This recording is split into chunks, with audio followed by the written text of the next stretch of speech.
Hi, this is Dr. Hal Green again, and I would like to begin today to talk to you about the New Testament. I am writing a book again called The Heart of Jesus, The Forgotten Prophecies.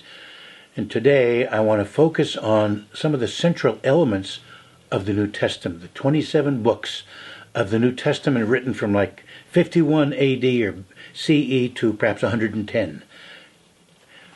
It's an extraordinary document, and it focuses on two primary issues. I was taught this in seminary.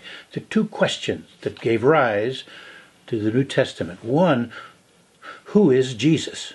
That's a question we're still trying to answer, depending on who you talk to, who you read, what generation. This has gone on for 20 centuries. And the second related question is, what are his benefits? Okay, who is this guy, Jesus? Jesus of Nazareth, Jesus who is the Christ.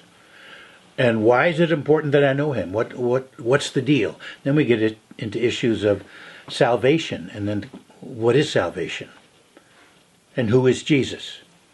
And many of us have opinions, and as I've been sharing, I've had direct encounters with Christ.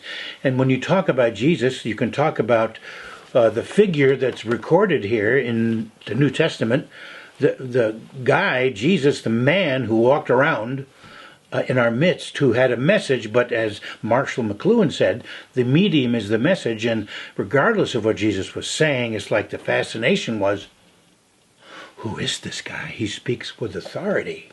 The medium became the message, inseparable. It's what Jesus taught. It's what Jesus did. Yet who is he?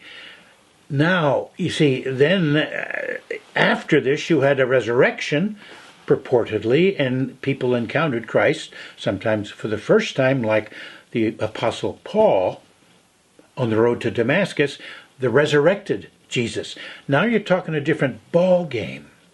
We will never know the Jesus who walked around. We can try to get intimations of him. And as Albert Schweitzer definitively stated in the early part of the 20th century, we can never see Jesus. All we can see are our interpretations.